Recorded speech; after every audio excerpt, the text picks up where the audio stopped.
Welcome into the Wiltfong Whiparound with Steve Wiltfong. Today is Thursday, June 19th. I am your host, Josh Newberg, and recruiting is on fire. So we're going to get right into it. But first, you guys hit subscribe to the On3 Recruits channel. You need to do this because we have live commitments almost every day, and you will be notified when we go live. So jump on board and hit subscribe. All right, let's bring in Steve Wiltfong, and we're going to start with the biggest recruiting news in the country. USC lands elite edge rusher Luke Wafel. Steve, how did they pull this off in the last 24 hours? Well, relentless recruiting. Over the weekend, I thought Luke Wafel was going to go to USC following his official visit to the Trojans campus. They came to terms from an NIL perspective, and it was the best offer on the table financially. And when Luke Wafel came back, slept on it, was still feeling USC. I don't know if it was when he made the calls to the other schools, the other finalists, Ohio State, Florida, Penn State, Texas, the Buckeyes, up their NIL package. And by Wednesday late morning, they looked like the program to beat. And my On3 RPM was riding with the defending national champs. But USC hung in there, kept working the phones, kept working the numbers. And in the end, their NIL package was the biggest for Luke Wafel. We're hearing in the range of 2 years, $2.2 to $2.6 million. And the number one player in New Jersey, a 6'6.5", 255-pound plug-and-play defensive prospect in Luke Wafel, is locked in with USC. Now, Josh, you don't get into these conversations. You don't even get a chance to pitch your NIL offer if you don't have some substance off the field. And USC, their defensive line coaches, Sean Nua and Eric Henderson, those are guys that Luke Wafel feels can get the best out of them. Had a fantastic time at USC in the spring, had a great official visit. He already knows how to surf. He's vibing with the Trojans. But at the end of the day, USC wins the bidding war, modern recruiting, to land one of the most coveted defensive players in the country. And Luke Wafel, they add him to the number one recruiting class in the land per the On3 industry. Yeah, looked like Ohio State had come in late and swiped him, and then the Trojans come in even later and land him. So USC currently sitting with the number one recruiting class in the country, 30 total commitments. We expect them to take 35. So there's a couple more spots in this class for some big name prospects. Steve, who do you like for the Trojans to land to finish out this class? Well, they're only recruiting 3 more high school guys right now going into the fall, and then they'll be looking for a couple flips, some guys, some seniorizers, or circling back on some players that maybe they lost the first time around. They didn't lose too many recruiting battles the first time around, but the 3 guys that they're locked in on now after getting Luke Wafel in the fold, 2 of them play wide receiver, Ethan Booby Feaster and Jalen Lott. They're out of the Lone Star State. They both took official visits this summer. I think with Feaster, there's a lot of buzz around Texas A&M and USC down the stretch. Now he's visiting LSU this weekend. And then with Jalen Lott, you have Texas in there. He's at Oregon this weekend. He's been to Georgia. But USC is a program that's in an intriguing spot for Jalen Lott at this point in his process. And then the offensive line has been a position of emphasis since Lincoln Riley and this staff got to Southern California. And they have one more target out there, Brett Collegier from IMG Academy. A lot of the buzz in this recruitment has been centering around Georgia and Miami down the stretch. But we have seen USC numerous times this cycle go from the 3rd or 4th spot on the list to number 1. Luke Wafel, the most recent evidence. There was a time where Ohio State, Penn State, and Texas were the leaders. Luke Wafel is with USC. There was a time where Georgia was the leader for Mark Bowman.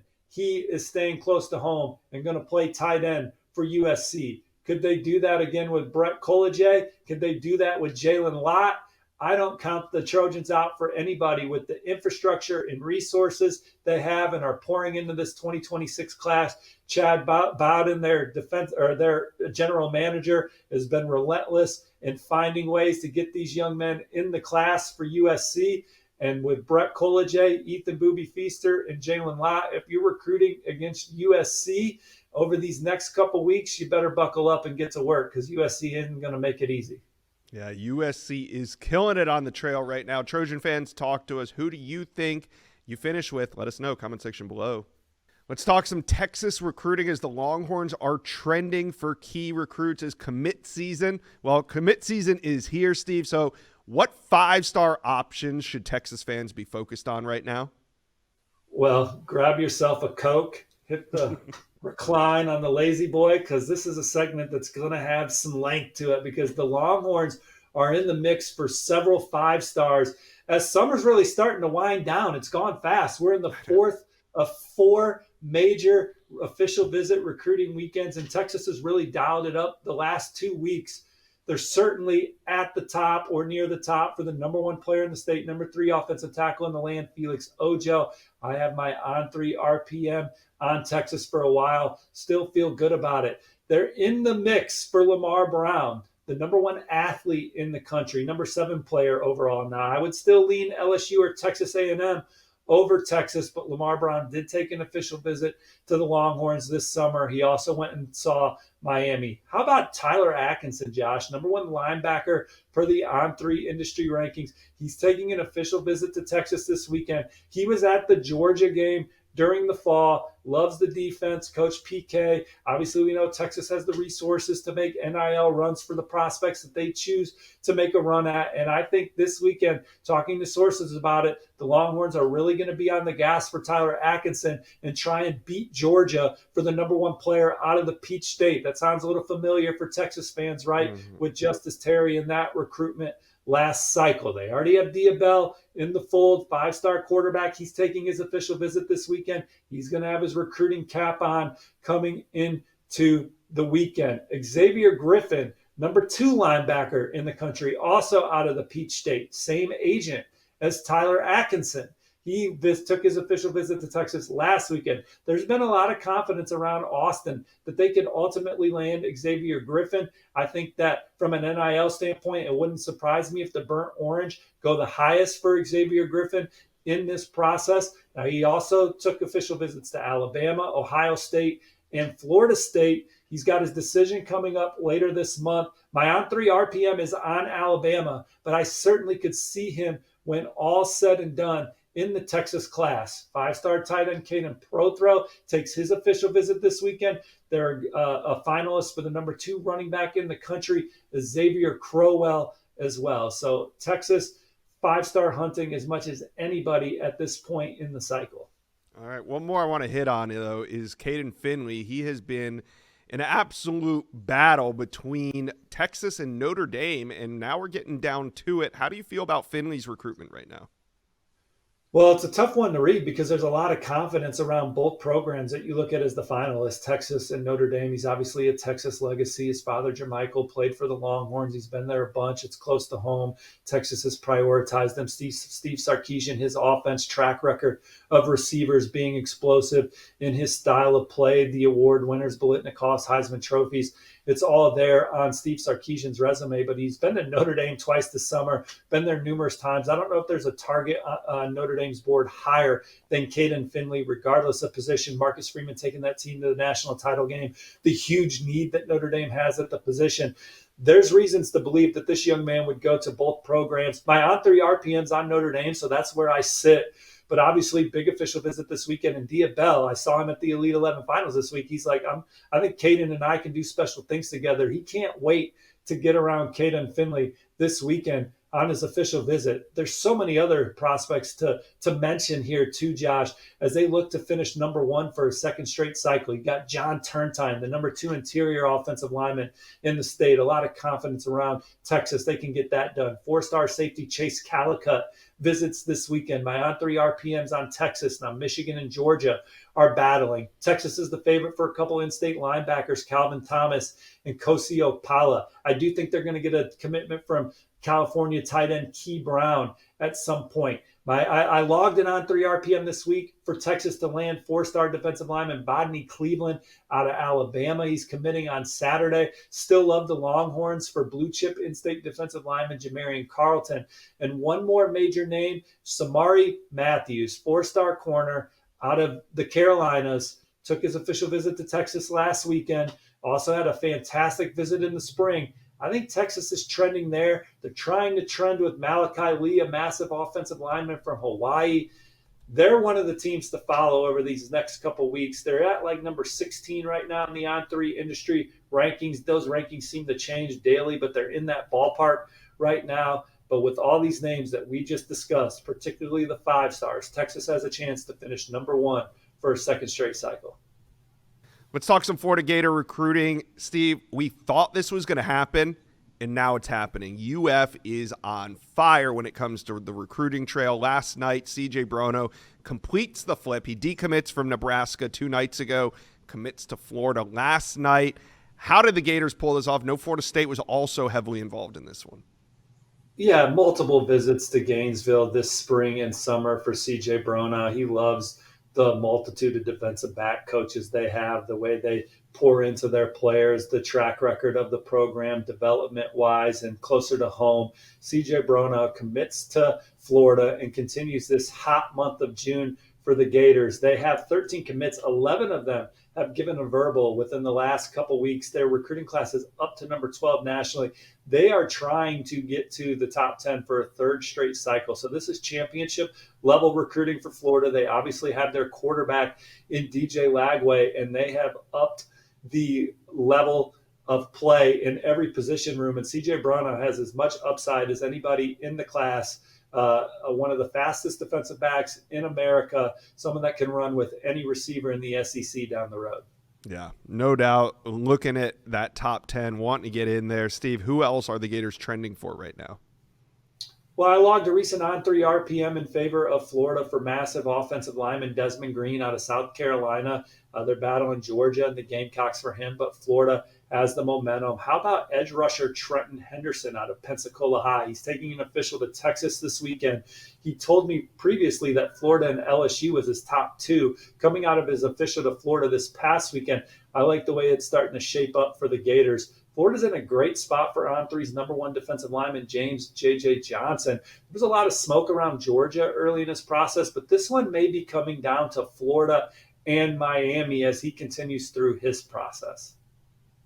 Steve, we got to talk some Texas A&M recruiting because Mike Elko has a shot at the number 1 class in America. Now, it's going to take a 5-star commitment or 2, but the Aggies got plenty of those on the board. So let's talk about Texas A&M recruiting. Yeah, let's start with the number 1 cornerback per the On3 industry rankings. Brandon Arrington, have a long-time pick in favor of the Aggies for Brandon Arrington. I think he's the next one up to be in the fold for Mike Elko and company. Arrington has taken all his visits. He's seen everything he's needed to see. A&M, what they've offered from an NIL standpoint, and then the opportunity to come in and be a day 1 starter, that combination has Texas A&M trending for Brandon Arrington. Texas A&M also one of the front runners for Braylon Womack, the number 1 safety per the On3 industry rankings, took his official visit to College Station earlier this month. He's at Ohio State this weekend. Auburn and Florida rounding out the top 4. But I think A&M is closer to the top of that list. When you talk about the number 1 receiver in the country, LSU commit Tristan Keys, which school is the biggest threat to flip him from the Tigers? My list starts with A&M, then it goes to Miami. Texas A&M, very involved with Tristan Keys still at this point in the process, took an official visit earlier this summer, was also there in the spring, attended a game last fall. A&M is a program to continue to watch with Tristan Keys. They're also battling for Anthony Tank Jones, prize edge rusher for the state of Alabama. Then, of course, you got Lamar Brown. He's the number 1 athlete in the country, jumbo athlete. He's a defensive line target for most of these schools. Texas A&M, he's been there 6 or 7 times, including his official visit. They're the biggest threat to LSU to pull him out of the Bayou State. But that's not it, Steve. Who else are the Aggies chasing? Well, they're in on several other blue chippers, and as you just saw earlier this week, them beating Texas for the number 3 running back, KJ Edwards, you can't discount them for any of these top targets. Ethan Booby Feaster, I have an early On3 RPM in favor of LSU. I'm hearing more about Texas A&M and USC right now. He's been to A&M 4 times since the spring, loves Holman Wiggins, Coach Trooper Taylor, Coach Elko, and what they're building. Sees a big need at wide receiver. Jace Matthews, On3's number 3 wide receiver. They're in it for him and Legend Bay. On 300 safety, Tylen Wilson, our colleague Chad Simmons has him predicted to Texas A&M. Right now, they would love to land 4-star Tamarian Watkins, put him in their linebacker room. Offensive line remains a need for the Aggies. Josh, Avery Morco, Aaron Thomas, Zayden Krempen, all guys I could see in the Aggies class. They're trending for 2 more 4-star linebackers, DeQuavis Beck and Tank King. I have on 3 RPMs in favor of Texas A&M for them. They're in a battle with Tennessee for Tristan Gibbons, a 4-star edge from Georgia. My predictions on the Aggies, but he was with the Vols last week, and I could certainly see him in Knoxville. But this is a big weekend in College Station. They're a 1A, 1B scenario for 4-star tight end Evan Jacobson as they battle Notre Dame, and they're still swinging at guys like Kevin KJ Ford. Bryce Perry Wright takes his official visit this weekend. So A&M, they have the juice on the board to make a run at the number 1 class as well. Let's talk some Notre Dame recruiting. The Irish win a big recruiting battle last night. Now we want to know, can they finish with a top 5 class? And a big piece comes off the board on Friday. Joey O'Brien. Steve, how do you see this setting up for the Irish? Well, Notre Dame's right there where they've been the entire process for Joey O'Brien at the top. The combination of what they offer on the field, off the field, NIL standpoint, the comparisons to Kyle Hamilton, proximity to home. Notre Dame's in an advantageous position for Joey O'Brien as they battle Clemson, Oregon, and Penn State down the stretch. All right. What else for the Irish? Because last year at this time, this class was falling apart. They were falling out of the top 5. Now it feels like they're surging. So who else do you like for the Irish right now? Yeah, so much positive things going on for Notre Dame right now. They have the best set of edge rushers committed already, and Rodney Dunham and Ebenezer Ewatati. They're the jewels of a class that ranks number 5 nationally. They have one of the best offensive line classes in the country committed. The latest one, Grayson McHugh, committing to Notre Dame over Penn State and Texas last night. And then they're trying to continue to have one of the best secondaries in college football.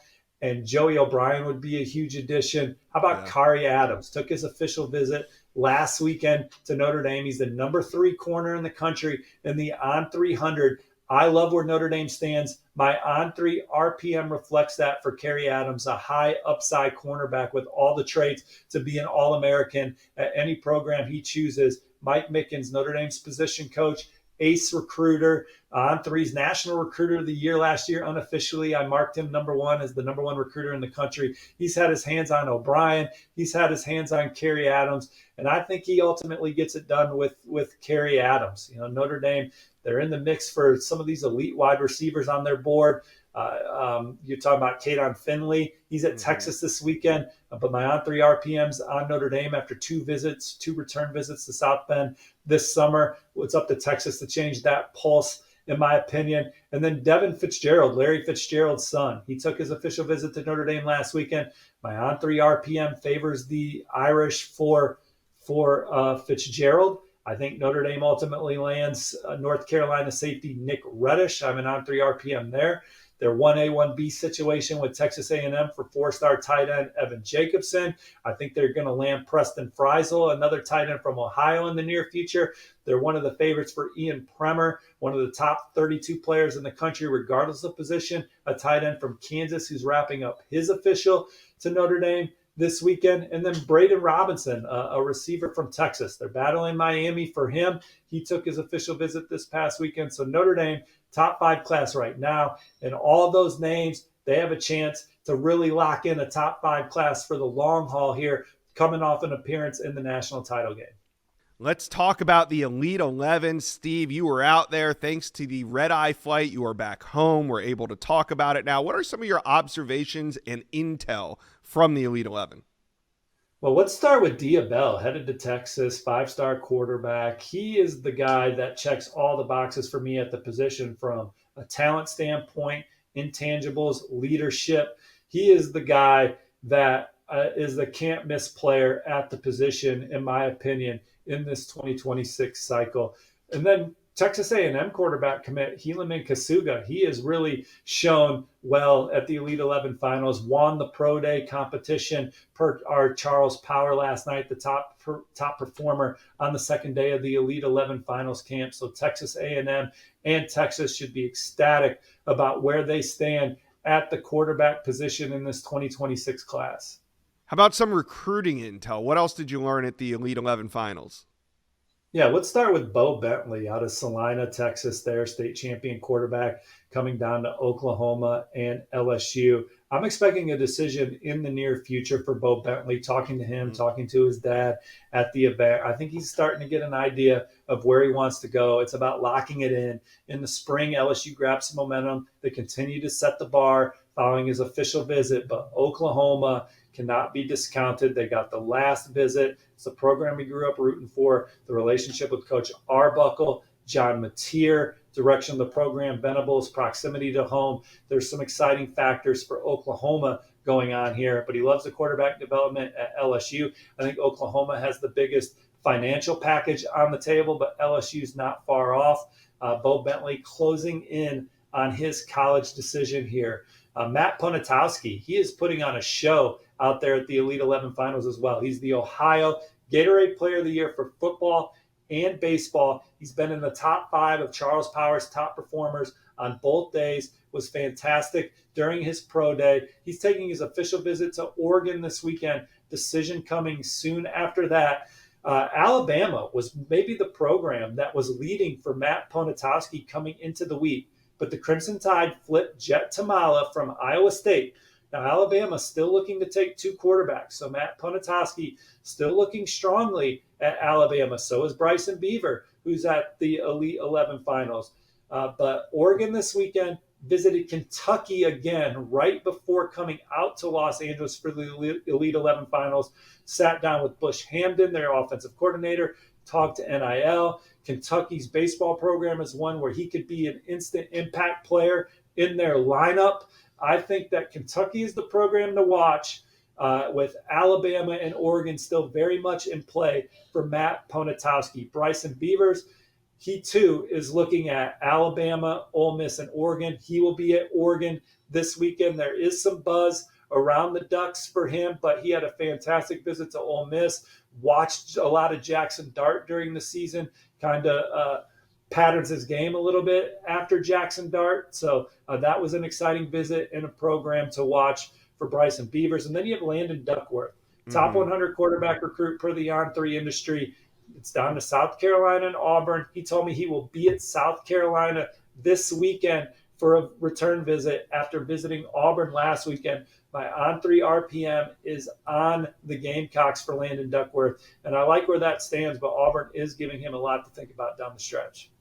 All right, 2 more quarterbacks I want to talk about. We'll start with 5-star Rider Lions. 2 more quarterbacks I want to talk about that were not at the Elite 11. Need some intel, and we'll start with 5-star quarterback Rider Lions.